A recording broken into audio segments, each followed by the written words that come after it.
Assalamualaikum warahmatullahi wabarakatuh. Alhamdulillah. Wassalatu wassalamu ala rasulillah. Segala puji dan puja kehadirat Allah subhanahu wa ta'ala.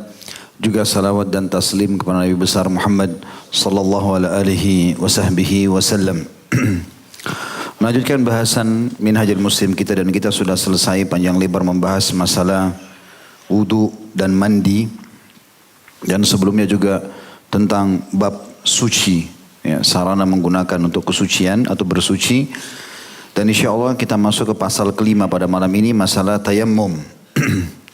Materi pertama tentang masalah ketentuan syariat berhubungan dengan tayammum dan bagi siapa tayammum disyariatkan. Tayammum disyariatkan berdasarkan Al-Quran serta As-Sunnah, berdasarkan firman Allah subhanahu wa ta'ala di dalam surah An-Nisa ayat 43. A'udzu billahi minasyaitonir rajim. Wa in kuntum marda aw ala safarin aw jaa ahadun minkum minal ghaiti aw lamastumun nisa falam tajidu ma'an fatayammamu sa'idan tayyiban famsahu bi wujuhikum wa aydikum. Al-ayah. Dan jika kamu sakit atau sedang dalam musafir atau kembali dari tempat buang air, atau kamu telah menyentuh perempuan, kemudian kamu tidak mendapat air, maka bertayammumlah kamu dengan tanah yang baik atau yang suci. Usaplah muka dan tanganmu. Ayat ini dirincikan oleh Nabi alaihi salatu wassalam di dalam hadis yang diriwayatkan An-Nasai nomor 322, juga Ibnu Hibban dengan sanad sahih. Kata Nabi SAW, as-sa'idu udu'ul muslimi wa in lam yajidil ma'a 10 sinin. Tanah yang bersih itu merupakan alat bersuci orang Islam meskipun dia tidak menemukan air selama 10 tahun. Ya.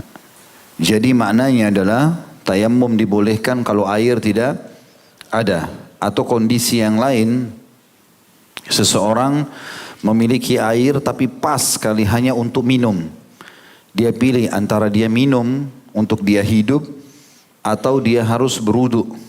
Misal seseorang di tempat padang pasir yang jauh, airnya tinggal segelas atau setengah gelas saja. Dan dia sekarang kalau tidak minum bisa mati kehausan. Sementara dia juga butuh untuk wudu, di sini sholat, tidak ada air. Maka dalam keadaan ini boleh dia dahulukan dia minum air.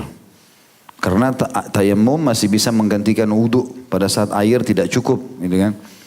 Dan air sekarang dibutuhkan untuk dia hidup. Atau dalam kondisi seperti kejadian Amr bin As radhiyallahu anhu pada saat sangat dingin sekali dan bisa mematikan kalau seseorang itu karena dia sakit parah, misalnya kalau kena air, maka di sini dia boleh bertayammum. Hanya bedanya teman-teman sekalian, kalau wudu itu rukun-rukunnya jelas, ya. Kewajibannya ada 7, ya, yang merupakan bagian daripada wudu itu sendiri. Seperti yang pertama niat, ya. Diambil dari sabda Nabi SAW, innamal a'malu binniyat. Maka diniatkan dalam hati akan wudu. Kemudian membasuh muka, masuk bagian dahi paling atas hingga ujung dagu, seluruh wajah. Diambil dari Al-Maidah ayat 6, faghsilu wujuhakum, maka basuhlah muka kalian. Kemudian yang ketiga membasuh kedua tangan hingga siku. Sesuai dengan firman Allah Subhanahu wa taala surah Al-Maidah ayat 6 juga, wa aydiyakum ilal marafiq, basuhlah tangan kalian sampai siku. Yang keempat mengusap kepala, dimulai dari dahi hingga tengkuk atau batang leher, kita sudah contohkan pada saat itu. Diambil juga dengan dalil yang sama Al-Maidah ayat 6, wamsahu biru'usikum, dan usaplah kepala kalian. Yang kelima membasuh 2 kaki hingga 2 mata kaki, itu batas minimal. Juga diambil dari Al-Maidah ayat 6, wa arjulakum ilal ka'bain, dan 2 telapak kaki kalian sampai ke 2 mata kaki. Yang keenam harus tertib, ya. Dimulai dari yang pertama sampai yang terakhir, tidak boleh dibolak-balikkan. Kemudian juga yang ketujuh berkesinambungan, dan ini sudah kita jelaskan, ya. Bagaimana seseorang berlanjut terus wudunya. Kecuali kalau dalam keadaan betul-betul air terputus, lalu dia nunggu, itu mungkin masih bisa. Tetapi kalau waktunya terlalu lama, ya, maka ini tidak boleh. Dia harus menyelesaikannya. Sementara tayamum itu memiliki hal-hal yang difardukan tetapi hanya 4 poin saja. Ya, beda dengan wudu yang memiliki tadi 7 poin yang merupakan kewajiban ya. Nah, yang kita jelaskan insyaAllah keempat poin atau kewajiban daripada tayamum. Namun kita masuk dulu ke subjudul, judulnya bagi siapa tayamum disyariatkan? Tayamum disyariatkan bagi orang yang tidak menemukan air setelah berusaha semaksimal mungkin mencarinya, atau ia menemukan akan tetapi ia tidak dapat memakainya karena sakit, atau ia khawatir jika memakainya penyakitnya itu akan bertambah parah. Ada footnote nomor 665 di situ dikatakan, jika keadaan air sangat dingin serta ia tidak menemukan api untuk menghangatkannya, di mana ia menduga akan sakit bila ia menggunakan air, maka dalam keadaan demikian hendaklah ia bertayamum serta menunaikan solat. Dan hal tersebut tidak menjadikan masalah baginya berdasarkan keterangan dalam sebuah hadis diriwayatkan Abu Daud nomor 334 dengan sanad yang baik, bahwa Nabi SAW telah menyetujui apa yang dilakukan Amr bin As yang telah melakukan hal tersebut. Ini sudah kita jelaskan tadi ya. Atau memperlambat kesembuhan. Tentu ini terjadi tempat-tempat dingin seperti kasusnya orang di tempat yang di bawah 0 derajat. Susah sekali, salju semuanya. Kadang-kadang dia sulit sekali juga untuk membuka jaketnya. Kalau dia buka mungkin bisa berbahaya bagi dia. Maka dia melakukan tayamum pada saat itu kalau memang dalam keadaan darurat. Tapi sekarang alhamdulillah di zaman kita sekarang dimudahkan oleh Allah SWT, kamar mandi semua dalam rumah, ada pemanas air. Kita mudah juga kalau tidak ada pemanas air di kamar mandi bisa pakai kompor gas, panaskan air. Banyak cara yang kita bisa lakukan. Kata beliau, atau tidak dapat bergerak sehingga ia tidak menemukan orang yang dapat mengambilkan untuknya. Orang stroke di ranjang, ada perawat tapi perawatnya lagi pergi. Sekarang waktu sholat sudah masuk, dia mau sholat. Biasanya mungkin perawatnya mengusapkan air untuk dia. Mungkin pakai handuk kecil misalnya, dianggap untuk wudu. Tapi nggak ada orang, dia takut khawatir waktu sholat habis. Maka dia boleh tayamum. Ya. Sedangkan bagi seseorang yang hanya menemukan sedikit air, tapi air itu tidak cukup untuk membersihkan seluruh tubuhnya, hendaklah ia membersihkan sebagian dari anggota tubuhnya dengan air tersebut, kemudian ia bertayamum untuk anggota tubuhnya yang tersisa. Berdasarkan firman Allah Subhanahu wa taala, "A'udzu billahi minasyaitonir rajim, fattaqullaha mastata'tum." Bertakwalah kalian kepada Allah menurut kesanggupan kalian. Surah At-Tagabun ayat 16. Sekarang kita masuk hal-hal yang diwajibkan atau fardu dalam masalah tayamum. Sebagaimana tadi kita jelaskan, kalau wudu memiliki 7 macam atau 7 urutan fardu atau rukunnya ya. Sementara tayamum itu sendiri ya, memiliki 4. Yang pertama niat. Berdasarkan hadis Nabi SAW yang sudah masyhur, hadis riwayat Bukhari, innamal a'malu binniyat wa innamal likulli imri'in ma nawa. Sesungguhnya amal itu tergantung pada niat dan setiap orang akan memperoleh sesuatu yang diniatkannya. Jadi kalau wudu memang diniatkan untuk menjalankan sunnah Nabi SAW, maka setiap saat dia mau sholat bisa dia gunakan itu. Jadi masing-masing ada niatnya. Hendaklah tayamum itu diniatkan supaya dibolehkan mengerjakan ibadah yang tadinya dilarang karena hadath. Ya. Sehingga dengan bertayamum, sholat dan ibadah yang lainnya menjadi dibolehkan. Yang kedua, menggunakan tanah yang bersih atau suci. Sebagaimana firman Allah Subhanahu wa taala, "Fatayammamu sha'idan thayyiba." Maka bertayamum kalian dengan tanah yang bersih dan suci, surah An-Nisa ayat 43. Suci dan bersih artinya tidak ada kontaminasi kotoran di situ. Kalau kandang hewan, tanahnya becek, kemungkinan kena kotorannya segala macamnya, ini jangan, gitu kan. Tapi tayamum ini adalah dengan tanah yang suci, artinya tanah-tanah yang melengket di tembok, ya, kadang-kadang di pakaian, ya, dan seterusnya, atau tempat duduk pada saat di pesawat, di kereta api, kecuali kalau air ada ya. Kemudian yang ketiga, tepukan yang pertama, yakni meletakkan kedua tangan di atas tanah. Dan yang keempat, mengusap muka dan kedua telapak tangan berdasarkan firman Allah Subhanahu wa taala dalam surah An-Nisa ayat 43, "A'udzu billahi minasyaitonir rajim, famsahu biwujuhikum wa aydikum." Dan usaplah muka kalian dan tangan kalian. Ini 4 bagian daripada kewajiban tayamum. Ya. Kemudian yang selanjutnya adalah hal-hal yang disunnahkan setelah yang difardukan. Adapun yang disunnahkan dalam tayamum adalah sebagai berikut. Yang pertama membaca basmalah. Ini mirip juga dengan yang disunnahkan dalam bab wudu, ya. Selalu memulai dengan bismillah. Karena hal tersebut disyariatkan dalam melakukan setiap amal kebaikan. Jadi ada hadis yang sahih, kata Nabi SAW, kullu amrin la yubda'u bismillahi fahuwa aqta. Semua urusan yang tidak dimulai dengan bismillah maka terputus dari rahmat. Kita mau bergerak apapun baca bismillah. Nah ini wudu dan tayamum lebih pantas untuk dilakukan ucapan ini. Yang kedua, tepukan yang kedua. Jika hukum tepukan yang pertama adalah wajib dan dihukumi cukup dengannya, maka hukum tepukan kedua adalah sunnah. Artinya sekali tepuk saja langsung ke wajah. Dan setelah itu diusap tangan. Sudah cukup. Ya, tidak perlu mengambil tanah banyak atau mencari tanah yang banyak gitu ya. Sebagian ulama menganjurkan kalau betul-betul memang tanahnya penuh dengan debu, misalnya kita berada di sebuah bangunan tua lama nggak ditinggalin, biasa tebunya tebal. Kalau kita tepuk sedikit mungkin penuh, ini boleh ditiup. Nah, tapi kalau sudah di kursi, kereta api, pesawat, di bus tidak memungkinkan ada air, maka kita menepuk cukup yang di kursi, maka cukup itu saja. Ya. Tapi kalau ada orang mau menepuk untuk yang kedua kali, itu sudah sunnah. Yang penting yang pertama saja. Ya. Dan ingat di sini yang difokus adalah firman Allah surah Nisa 43, muka dan telapak tangan saja. Ya, muka dan telapak tangan saja. Jadi tidak usah kumur-kumur sama debu ya. Nah iya. Yang ketiga, mengusap kedua lengan beserta kedua telapak tangan. Jika hanya mengusap kedua telapak tangan saja maka hal itu dibolehkan.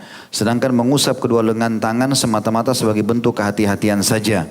Perbedaan tersebut terjadi karena adanya perbedaan di dalam menafsirkan makna kata yadain dalam ayat tersebut di atas. Apakah maknanya itu dua telapak tangan saja atau dua telapak tangan berikut dua lengan hingga dua siku. Karena Allah bilang tadi dalam surah An-Nisa 43, dan usaplah wajah kalian dan telapak tangan kalian. Yang tidak ada perselisihan adalah telapak tangan ini sudah masuk dalam kewajiban. Ya. Tinggal sampai ke siku masuk atau tidak.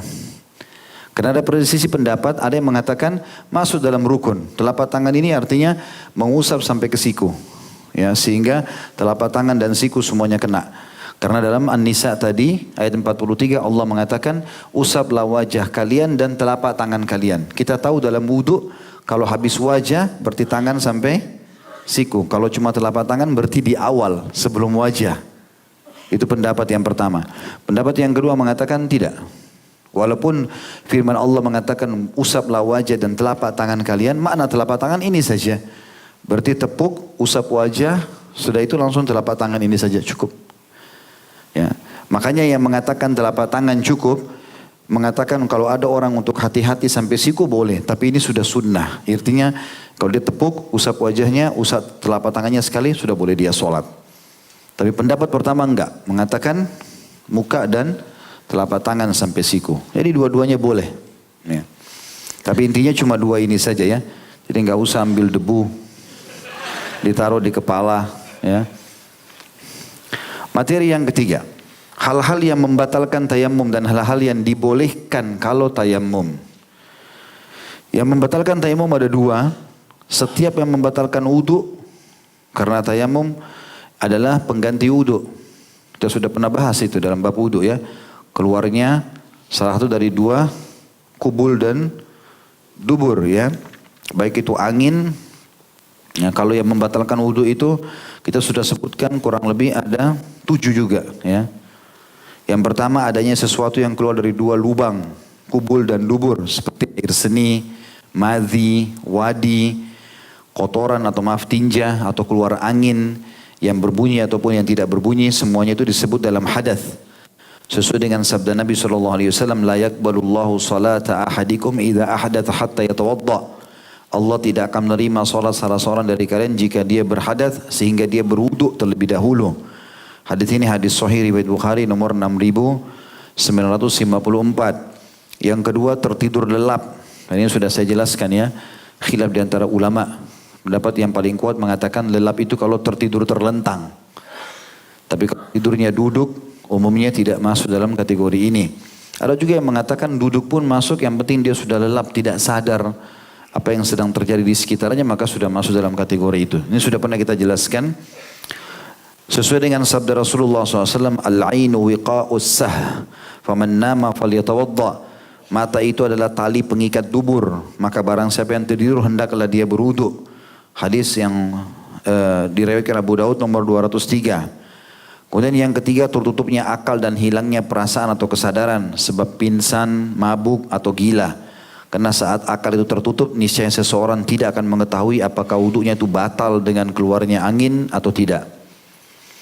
Yang keempat, memegang kemaluan dengan bagian dalam telapak tangan, ya, serta jari-jari tangan. Berdasarkan sabda Nabi SAW, "Mamassa dzakarahu fala yusalli hatta yatawadda." Barang siapa yang memegang kemaluannya, hendaklah ia tidak solat sehingga dia berwudu.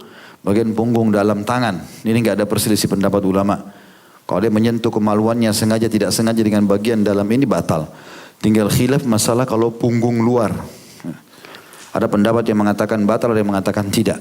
Tapi tentu berjaga-jaga seseorang menganggap dua-duanya batal. Ya, kecuali ada lapisan kain. Ya. Lapisan kain itu tidak ada masalah. Tapi kalau tersentuh langsung masuk dalam kategori ini. Berarti yang membatalkan wudu, membatalkan tayammum juga ya. Makanya kita ulangi lagi pembatal-pembatal wudu ini. Keluarnya tadi cairan atau angin. Ya, kalau cairan dari kemaluan, kalau angin atau tinja dari dubur. Kemudian tertidur lelap, kemudian tertutupnya akal, baik pingsan, mabuk, gila dan seterusnya. Kemudian yang keempat, memegang kemaluan. Ya. Di sini dikatakan kalau Syekh Abu Bakar rahimahullah bagian punggung dalam. Ya, pendapat yang lain mengatakan dua-duanya. Yang kelima, murtad dari agama. Itu langsung batal wudunya walaupun nanti setelah itu dia masuk Islam lagi. Sesuai dengan Az-Zumar ayat 65. A'udzu billahi minasyaitonir rajim, la in asyrakta la yahbatanna 'amaluka wa la takunanna minal khasirin. Jika kamu mempersekutukan Allah, niscaya akan terhapus amalmu dan tentulah kamu termasuk orang-orang yang merugi. Yang keenam, memakan daging unta. Ini sudah kita jelaskan juga ya. Berarti makan daging unta membatalkan juga tayammum. Sesuai dengan sabda Nabi SAW waktu ditanya oleh seorang sahabat, "Ana tawadda'u min luhumil ghanam?" Qala in syi'ta. Qala ana tawadda'u min luhumil ibil? Qala na'am. Apakah kami harus berwudu karena makan daging domba? Rasulullah SAW bersabda, jika kamu berkenan. Artinya bagus kalau kamu wudu, tapi tidak batal. Sahabat tadi bertanya lagi, apakah kami harus wudu kalau makan daging unta? Kata Nabi SAW, iya. Itu menandakan memang batal wudu. Ya. Hadisnya riwayat Muslim nomor 360. Tentu banyak ulama yang menjelaskan kenapa makan daging unta membatalkan wudu ya. Tapi ini ijtihad. Karena unta itu memiliki sifat pendendam. Ya. Kadang-kadang kita kalau ganggu unta, walaupun dia diikat, dia sudah melihat sekali saja ke arah kita, dia bisa hafal. Satu waktu kita duduk di sebuah tempat, dia bisa menyerang. Gitu. Maka wudu meredam itu. Meredam sifat marah itu. Walaupun daging unta halal. Nabi SAW makan daging unta. Ya, tapi hukum syar'inya begitu. Kemudian yang ketujuh, yang terakhir adalah menyentuh wanita. Ini kata-kata aulamastummun nisa dalam surah An-Nisa ayat 43 dan surah Al-Maidah ayat 6.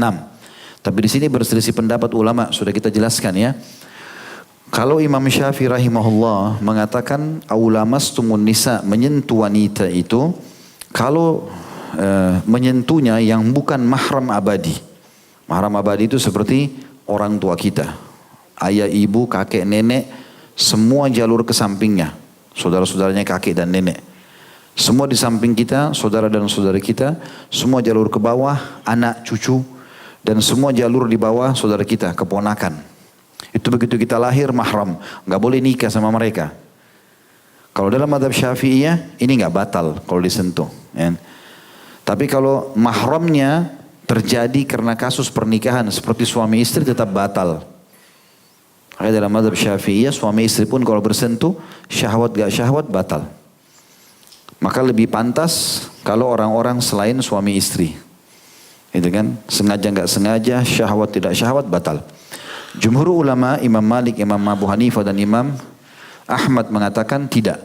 Sentuhan itu kalau berhubungan dengan masalah jima'. Adanya syahwat, tersentuh dengan syahwat batal. Jadi kalau hanya sekedar gandengan, tidak ada syahwat, atau suami istri salaman pada saat mau pergi kerja, gitu kan. Dan itu hanya bentuk kasih sayang saja, maka itu tidak batal. Ya, sesuai dengan sabda Nabi SAW, perkataan Aisyah radhiyallahu anha, kalau Rasulullah SAW pernah mengecupku, kemudian beliau pergi sholat, mengimami sholat sementara tidak berwudu lagi. Ini khilaf di antara ulama dan kita harus menghormati pendapat-pendapat para ulama dalam masalah ini. Yang jelas teman-teman sekalian, dalam masalah menyentuh wanita ini, ya, itu masuk dalam kategori membatalkan wudu dan tayammum. Ya, kalau kita ambil pendapat jumhur ulama, berarti kalau diikuti dengan syahwat. Ya. Kemudian teman-teman sekalian, ada hal yang dibolehkan pada saat tayammum. Dengan melakukan tayammum maka ibadah yang sebelumnya dilarang menjadi boleh. Seperti sholat, tawaf, memegang Al-Quran, membaca Al-Quran atau diam dalam masjid. Ya, artinya tadinya orang tidak ada wudu misalnya, juga tidak ada air, dia masih belum boleh sholat. Kalau dia sholat tanpa wudu, tidak boleh, dianggap tidak sah. Maka kalau dengan tayammum yang tidak boleh bisa menjadi boleh. Maka ini dimaksud dengan bahasan tadi. Sekarang kita masuk terakhir ke materi keempatnya tentang masalah tata cara tayammum. Sebentar dulu ya, ada di poin kedua tadi tentang masalah hal yang membatalkan tayammum ya. Saya baru baca tadi poin pertama. Ada dua yang membatalkan tayammum. Yang pertama setiap yang membatalkan wudu. Karena tayammum adalah pengganti wudu. Ini sudah kita sebutkan 7 poin tadi. Benar enggak ini? Baik. Saya kira sudah enggak hidup, masih hidup. Yang kedua, adanya air bagi orang yang bertayammum karena alasan tidak ada air sebelumnya memulai sholat atau pada saat sedang menunaikannya. Adapun jika adanya air itu diperoleh setelah selesai sholat, maka sholatnya dihukumi sah dan tidak perlu mengulanginya. Berdasarkan sabda Rasulullah SAW, La tusallu salatan fi yaumin marratain. Janganlah kamu melakukan sholat itu 2 kali dalam sehari. Itu ada footnote nomor 667. Ini belum saya baca ya. Diriwayatkan dari An-Nasai, Abu Dawud, Ahmad dan Ibnu Hibban. Ibnu As-Sakan mensahihkannya. Adapun redaksi hadis yang diriwayatkan An-Nasai, la tu'adu salatu fi yaumi marratain atau fi yaumin marratain. Janganlah kamu mengulang satu solat 2 kali dalam sehari. Hadis ini menggunakan damir atau kata ganti jamak dan hadis An-Nasai menggunakan damir tunggal.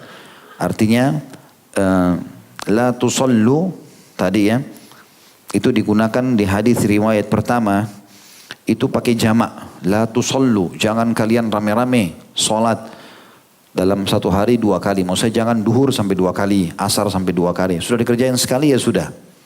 Kecuali dalam keadaan kita baru mau solat, airnya jalan. Tadinya airnya mati, kita tayammum. Ternyata baru mau takbir, airnya jalan. Bahkan pendapat Syekh Abu Bakar rahimahullah, beliau menukil pendapat sementara solat berjalan pun, kalau air tiba-tiba jalan, tadinya orang semua tayammum dibatalin, lalu dia wudu lalu solat. Kecuali dalam keadaan sudah salam, kemudian dia baru dapatkan air, maka dianggap sah solatnya awal. Di sini kata beliau, riwayatnya berbeda hanya di kalimat la tusallu dan la tu'adu. Kalau dalam riwayat yang disebutkan An-Nasai, bentuknya tunggal atau mufrad, la tu'ad. Jangan diulangi solat itu secara secara solat itu misalnya duhur ya duhur, asar ya asar. Ya, ini yang dimaksud dengan damir tunggal ya, atau kata tunjuk tunggal itu. Tapi hadis ini bersifat terbatas, yaitu selama tidak ada suatu sebab, dan bila tidak demikian maksudnya ada suatu sebab, maka barang siapa sholat sendirian kemudian mendapatkan jamaah sholat, maka hendaklah dia mengulang sholat bersama mereka sehingga sholatnya menjadi nafilah baginya, yaitu idza shalla ahadun fi baitihi thumma dakhala al-masjid wal qaumu yusallun falyusalli ma'ahum wa takunu lahu nafilah. Barang siapa yang sholat sendirian di rumahnya, lalu dia masuk masjid ketika suatu kaum sholat berjamaah, maka hendaklah dia mengulangi sholatnya bersama mereka, dan sholatnya itu menjadi sholat sunnah baginya. Diriwayatkan oleh Bukhari dalam Adabul Mufrad. Ya. Artinya ini tadi poin nomor 2 tentang masalah hal yang membatalkan tayammum bila ditemukan air. Ya, bila ditemukan air.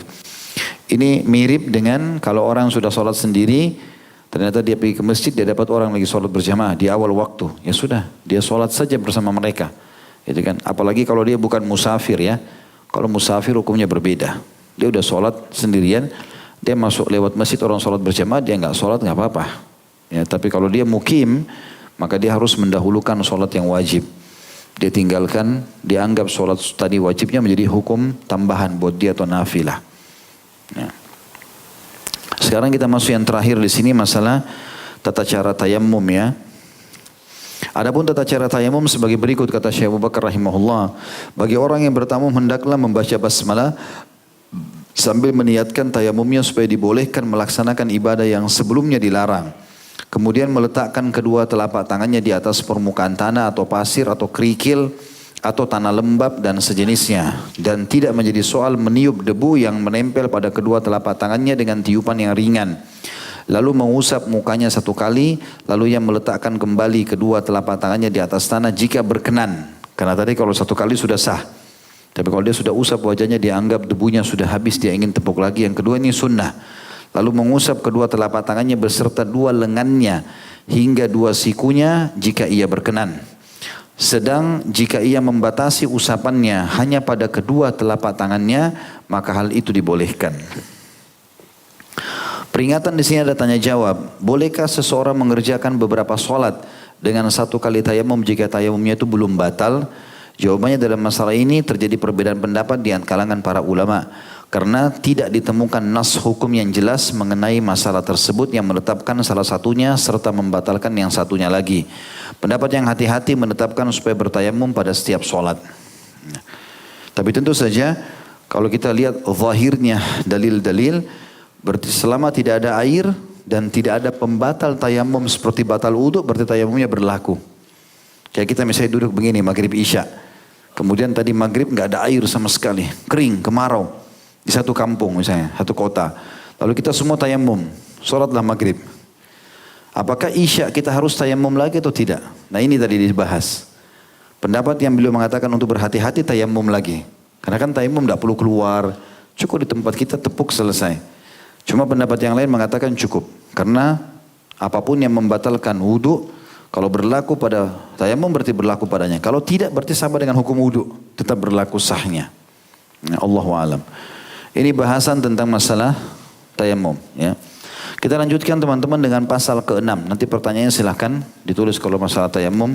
Kalau ada yang mau bertanya, masalah begini tidak usah ditanya, tinggal tepuk selesai. Nanya ini, nanya itu. Ya. Baik, sekarang masalah mengusap khuf atau sepatu. Atau masuk dalamnya kaos kaki. Masuk dalamnya juga perban. Ya. Kalau orang sakit. Materi pertamanya, ketentuan syariat mengenai bolehnya mengusap sepatu atau perban atau kaos kaki tentunya. Kebolehan mengusap khuf dan benda-benda lainnya yang semakna dengannya seperti kaos kaki ditetapkan berdasarkan Al-Quran dan As-Sunnah. Firman Allah SWT yang berkenaan dalam hal tersebut telah disebutkan dalam ayat sebelumnya surah Al-Ma'idah, yaitu lafaz wa arjulakum, Al-Ma'idah ayat 6, dan kedua kaki kalian. Sebenarnya asalnya khuf itu teman-teman adalah seperti kaos kaki tapi dari kulit. Biasanya dipakai cuma di musim dingin. Di zaman Nabi SAW itu dipakai untuk musim dingin saja. Kalau sekarang masih ada dijual. Ya. Dia bentuknya kaos kaki cuma sampai di bawah mata kaki saja. Dari kulit, cuma sekarang sudah ada ya, tali pengikat atau ada rosleting seperti mirip dengan baju. Ya. Itu ada juga. Di zaman Nabi SAW ini ada. Dan ini dipakai, ini namanya khuf. Jadi ada sepatu, ada sendal, ada khuf ya. Tapi umumnya khuf ini dihukumkan juga dengan sama sepatu. Ya, sebagian ulama mengatakan mengusap di atas sepatu sama dengan mengusap khuf itu sendiri. Ya, kalau mau berhati-hati dia buka sepatunya, dia usap kaos kakinya. Ya, kalaupun di zaman kita sekarang maksudnya ya. Dikatakan yang dibaca dengan harakat jar atau bunyi i. Ya. Kalau diatafkan atau diikutkan kepada lafaz wamsahu biru'usikum dan basuhlah kepala kalian. Maksudnya kalimat wa arjulikum dan kaki-kaki kalian itu ya. Menunjukkan kebolehan mengusap. Sedangkan ketentuan syariat yang bersumber dari as-sunnah adalah sabda Nabi SAW. Idza tawadda'a ahadukum falabisa khuffaihi falyamsah 'alaiha wal yusalli wa la yakhla'huma in syaa illa min janabah. Jika salah seorang di antara kamu berwudu sementara ia dalam keadaan memakai khufnya, ya kaos kakinya tadi, maka hendaklah dia mengusap bagian atasnya dan sholat dengannya. Dan dia tidak perlu mencopot keduanya jika berkenan, kecuali jika ia dalam keadaan junub. Hadis ini riwayat Darul Qutni di jilid 1 halaman 54, Al-Hakim jilid 1 halaman 181 dan ia mensahihkannya. Hadis ini bersifat mutlak dan tidak ada pembatasan waktu. Hadis ini dibatasi dengan hadis yang lain yang akan dikemukakan pada pembahasan berikutnya. Ya. Jadi di sini maksudnya adalah seseorang dibolehkan untuk mengusap, tapi syaratnya pada saat kita pakai kaos kaki itu dalam keadaan sudah bersuci. Jadi uduk dulu, misalnya mau pergi kantor nih, mau keluar rumah, uduk dulu. Sudah uduk pakai kaos kaki. Di tengah jalan batal. Selama bukan junub, batalnya hanya keluar angin, ya, atau misalnya buang air kecil, buang air besar. Selama kaos kaki nggak dibuka, pada saat uduk lagi tinggal usap atas kaos kakinya. Ya. Dan bagian atas ya, tidak usah diambil air, dibasahin, diusap, usap. Ngerti usap? Ya. Ya karena pernah saya lihat ada orang gitu, airnya banyak, basah, digeburin semuanya. Kan basah kaos kakinya. Sedikit saja, cuma usap namanya. Ya, ini hukumnya memang begitu. Tidak usah antum khawatir, oh bagian lainnya tidak kena, nggak ada hubungannya. Makanya Ali bin Abi Thalib lalu mengatakan, kalau agama ini menggunakan akal, bukan wahyu, maka mengusap khuf lebih pantas bagian bawah daripada atasnya. Tapi agama suruh atas. Kalau mau secara akal yang kotor yang mana? Yang bawah. Tapi begitu memang. Akal harus mengikuti wahyu, bukan wahyu mengikuti akal. Dengar nggak ini? Yang ikuti-ikuti Islam Nusantara ini. Hah? Akal. Sampai Quran mau direvisi. Suruh revisi otaknya. Sudah 1400 tahun kita percaya Al-Quran turun-temurun, dia suruh revisi. Yang mana? Terus otaknya siapa yang mau diikuti? Nah, otaknya mereka. La haula wala quwata illa billah. Ini kalau dibiarkan bahaya sekali. Di Turki sudah terjadi itu. Kemal Atatürk sudah nerapkan itu. Ada namanya Islam Turki. Yang paling pertama dimunculkan persis seperti sekarang. Benci bangsa Arab dulu. Begitu, anti Arab. Jadi orang Turki lebih baik, benci Arab itu. Nah setelah masyarakatnya mulai membenci, diubahlah azan bahasa Turki. Indonesia sekarang sudah mulai, saya lihat cuplikannya ada anak-anak kecil, SMP, SMA, sholat. Bukan lagi Alhamdulillahirrahmanirrahim. Ya, segala puji bagi Allah Tuhan alam semesta, yang maha pengasih lagi maha penyayang, begitu terus. Karena mau Islam dinusantarakan, gak bisa. Setelah Islam datang, semua tradisi, semua kebiasaan harus ikut Islam, bukan Islam yang ikut itu. Kita punya standarisasi. Babi haram di sini, haram seluruh dunia. Mau ada di Amerika, mau ada di Eropa, haram semuanya. Sholat duhur 4 rakaat sini, 4 rakaat sana. Azan bahasa Arab sana, bahasa Arab sini. Semua sama. Al-Quran tidak bisa diubah. Terjemahannya bisa, tapi tetap diturunkan dalam bahasa Arab. Allah bilang dalam Al-Quran masalah itu. Jangan diubah-ubah ini. Ya. Nanti lama-lama diprotes juga ini. Ya. Ada apa kok urus masal khuf gitu. Saya pernah hadapi itu, ada satu dosen, profesor subhanallah. Ngomong gitu di kelas. Saya dengar ada tradisi, waktu itu kami di Makassar ya. Ada tradisi Bugis Makassar, kalau masuk kamar mandi kaki kiri, keluar kaki kanan. Gitu ya. Kalau saya masuk biar mundur, enggak apa-apa. Di kelas ngomong gitu. Saya waktu itu habis asar saya hadir, waktu S2 itu. Saya ketuk meja, maaf Pak Prof, bisa saya bicara sebentar? Oh iya, kenapa Pak Khalid? Saya bilang, setahu saya itu bukan tradisi Bugis Makassar, itu hadis Nabi Pak. Semua muslim itu dalam hadis Bukhari disuruh masuk kamar mandi kaki kiri, keluar kaki kanan, itu sunnah Rasulullah. Terdiam dia, langsung dia mengatakan, apa itu dalam agama ada? Ya, saya bawakan Anda bukunya nanti minggu depan. Saya bawa kitabnya, Sahih Bukhari. Nih, baca. Semenjak itu sudah nggak pernah lagi dia bicara. Ini kadang-kadang bisa dihapus hukum-hukum agama hanya karena hawa nafsu mereka. Nggak boleh ya. Baik, kita kembali lagi. Jadi memang dari hadis ini, hadis tadi diriwayatkan dari Qutni Al-Hakim dan disahihkan oleh mereka, menandakan boleh mengusap bagian atas khuf asal syaratnya sudah suci sebelum dipakai. Jadi kita sudah dalam keadaan berwudu dan boleh selama bukan junub. Ya. Walaupun antum buang air besar, buang air kecil, seterusnya. Ini biasa teman-teman kantoran termudahkan dengan ini. waktu kepepet, waktu istirahat dia buru-buru wudu, maka nggak masalah. Apalagi kalau kita di kamar mandi, kita tinggal wudu di wastafel, pada saat kaos kaki tinggal usap sedikit, kan selesai. Selama memang tidak junub, ya. Memang tidak mungkin orang junub di kantor, ya. Ada yang junub di sini di kantor? Tanda tanya juga. Siapa tahu dia tidur siang dia junub, ya. Terlalu banyak pikiran aneh-aneh, melamar nggak diterima-terima. Akhirnya tidur siang mimpi junub. Nah itu harus mandi kalau itu, buka kaos kaki, nggak bisa. Karena seluruh tubuh harus kena. Nah bagi mukim sehari semalam, bagi musafir 3 hari 3 malam. Musafir boleh sampai 3 hari 3 malam. Kata beliau kemudian ketentuan syariat tentang bolehnya mengusap perban terdapat dalam sabda Rasulullah SAW yang berkenaan dengan kasus seorang sahabat yang terluka kepalanya, di mana ia membasuh kepalanya ketika bersuci yang mengantarkannya kepada kematian. Seraya beliau SAW bersabda, Inna makana yakfihi ayyatayammama wa ya'siba ala jurhihi khirkatan, thumma yamsaha alaiha wa yagsila sa'ira jasadih. Padahal cukup baginya bertayamum dan membalut lukanya dengan perban, lalu mengusapnya serta membasuh anggota tubuhnya yang lain. Hadis ini diriwayatkan oleh Abu Daud nomor 336. Sudah tahu kisah ini kan ya? Sahabat yang pergi perang terus kepalanya kena pedang, kebelek gitu ya. Kemudian dia tidur mimpi junub. Ini luar biasa ini, bisa mimpi junub dalam kepala kebelet. Ya. Tapi terjadi, subhanallah. Kemuliaan Allah kasih. Yang jelas, pagi-pagi dia bangun, mau sholat tapi junub. Dia tanya teman-temannya, bagaimana nih? Sebagian mereka diam, kami nggak tahu hukumnya. Yang tidak tahu bilang tidak tahu, ini bagus. Tapi ada yang bilang, setahu kami nggak boleh, harus mandi. Dia bingung gimana nih, ambil air, kebiur, mati. Tapi karena air masuk di otaknya gimana? Matilah. Dilapor kepada Nabi SAW, Nabi marah. Nabi SAW dalam mengatakan, kalian telah membunuhnya. Semestinya sudah cukup diusap bagian yang tidak luka gitu kan, dan meninggalkan tempat yang luka. Kalau riwayat ini malah lebih tegas lagi, perban, tutup sesuatu dengan kain di situ, usap bagian atasnya saja, cukup. Allah tidak membebankan sesuatu di atas kemampuan seseorang.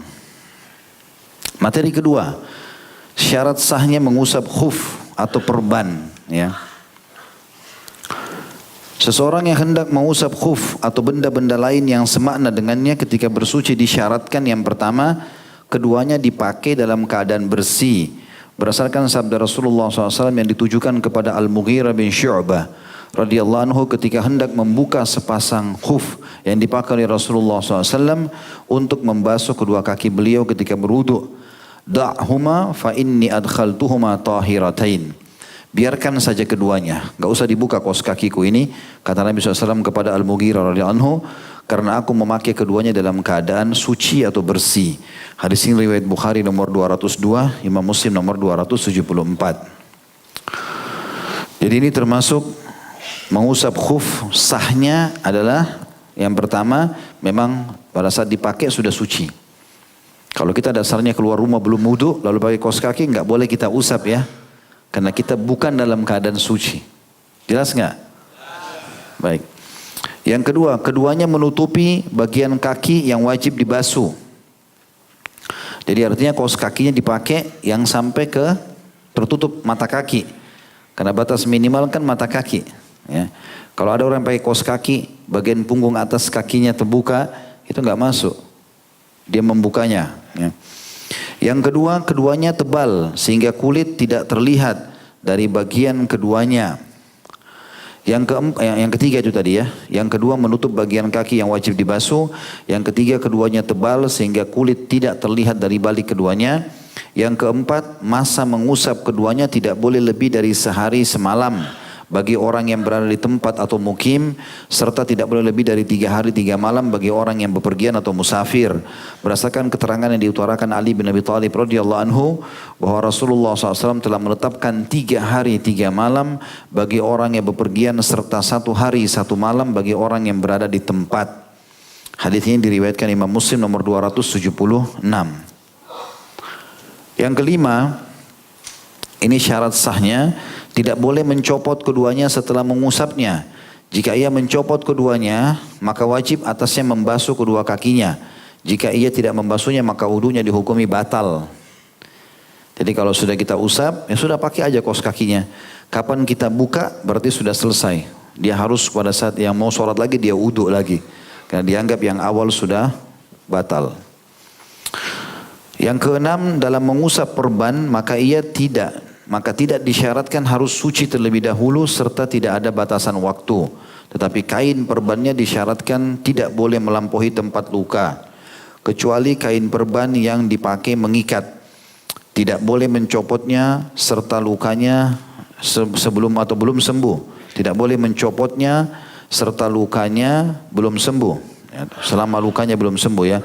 Sehingga jika kain perbannya dicopot atau lukanya telah sembuh, maka usapannya dihukumi batal dan wajib membasuhnya. Jadi kalau misalnya di sini luka ukuran 10 cm misalnya, perbannya di sini saja, lebih sedikit. Kalau diperban dari sini ke sini, padahal lukanya cuma di sini, ini harus kena air wudu. Ya, jadi yang boleh diusap hanya bagian luka saja. Kata beliau peringatan, yang pertama dibolehkan mengusap sorban karena darurat. Misalnya karena dingin atau sedang bepergian. Berdasarkan hadis Rasulullah SAW diriwayatkan oleh Imam Muslim nomor 275 bahwa Nabi SAW berwudu ketika bepergian, di mana beliau mengusap rambut ubun-ubunnya serta mengusap sorbannya. Jadi di samping mengusap sorban juga mengusap sebagian rambut ubun-ubun sehingga tertera dalam hadis atau sebagaimana tertera dalam hadis tersebut. Tentu ini hukumnya teman-teman boleh mengusap ya, tapi bukan sebuah hukum yang terus menerus. Tapi kalau orang pakai imamah, dalam kondisi imamahnya sangat ketat, kemudian kalau dia buka juga mungkin dingin sekali, gitu ya. Maka mungkin di sini dia boleh mengusap bagian atasnya. Tapi tentu bagian atas ini adalah yang tertutup. Kalau ada bagian rambutnya di belakang, dia bisa sentuhkan air, tetap disentuhkan air. Ini biasa kalau sangat dingin ya. Kami pernah itu hari masuk di Jordan, memang dingin sekali, subhanallah. Pas tiba maghrib atau isya, apalagi subuh itu dingin sekali. Bisa 4 derajat atau di bawah. Mungkin kalau orang-orang kita belum terbiasa dengan dingin itu ya. Apalagi yang tinggal di kota. Kita terbiasa dengan cuaca yang stabil, Masya Allah sepanjang tahun, maka itu dingin sekali. Sampai di tempat-tempat wudunya itu, kerannya semua ada air panasnya. Di kiri kanannya itu ada pemanas semua di ruangan kaca. Karena dingin, begitu kita keluar dari kamar mandi itu dingin sekali, menggigil. Nah keadaan-keadaan begini memang orang akhirnya mengusap bagian sorban dan itu ada riwayat. Tapi ini Nabi SAW tidak melakukannya rutin. Kebanyakan beliau ya mengusap bagian rambut dari depan ke belakang sampai tengkuk dan mengembalikan kembali sebagaimana sudah kita jelaskan riwayatnya. Peringatan yang kedua, dalam mengusap sepatu, perban, penutup kepala, seperti sorban dan sejenisnya, tidak ada perbedaan antara wanita dan laki-laki, sehingga sesuatu yang dibolehkan bagi laki-laki dibolehkan juga bagi wanita menurut batasan ketentuan yang sama. Ya tentu ini mengusap khuf ini lebih dibutuhkan oleh kaum wanita kalau kayak kita di Indonesia ya. Karena umumnya pasti kalau keluar, ataupun wanita umumnya karena kalau keluar harus tutup kaki. Kaki kan auratnya. Berarti dia sepanjang saat keluar itu memang harus pakai kaos kaki. Makanya akhwat kita kalau keluar harus dalam keadaan suci. Kalau laki-laki masih banyak memang yang menggunakan sandal ya. Kenapa kalau musim hujan kadang-kadang basah ya. Kalau perempuan memang tidak ada pilihan. Kalau keluar rumah memang harus tutup. Yang boleh terbuka maksimal telapak tangan sama wajah saja. Materi terakhir dalam masalah khuf ini adalah materi ketiga, tata cara mengusap khuf dan benda-benda yang semakna dengannya dalam kurung kaos kaki. Adapun tata cara mengusap khuf dan benda-benda yang semakna dengannya adalah sebagai berikut. Terlebih dahulu membasahi kedua tangannya, lalu meletakkan bagian dalam telapak tangannya yang sebelah kiri di bawah tumit sepatu dan bagian dengan telapak tangannya yang sebelah kanan di atas ujung jari-jari kakinya.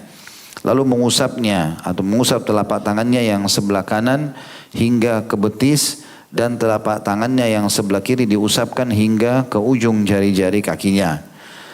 Jika ia hanya menyapu bagian atas sepatu tanpa menyapu bagian bawahnya, maka itu juga dibolehkan. Jadi Syekh Abu Bakar menyebutkan 2 cara. Ini kaos kaki diusap saja bagian atas cukup.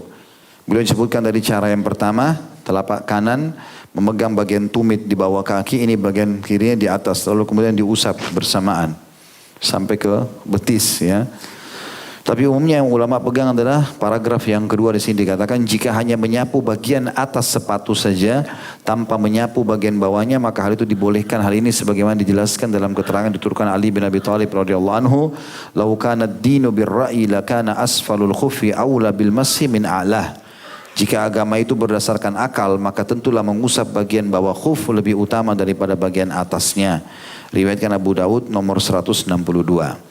Sedangkan tata cara mengusap perban yaitu hendaklah membasahi tangannya terlebih dahulu kemudian mengusapnya di atas perban seluruhnya 1 kali usapan. Sini maksudnya membasahi bukan berarti mengambil air ya. Tangannya basah cukup diusapkan. Itu sudah cukup. Ya. Ini yang dimaksud dengan masalah masul khuf. Ya. Baik insyaallah sampai ketemu pertemuan akan datang. Subhanakallahumma bihamdika asyhadu an la ilaha illa anta astaghfiruka wa atubu ilaik. Wassalamualaikum warahmatullahi wabarakatuh.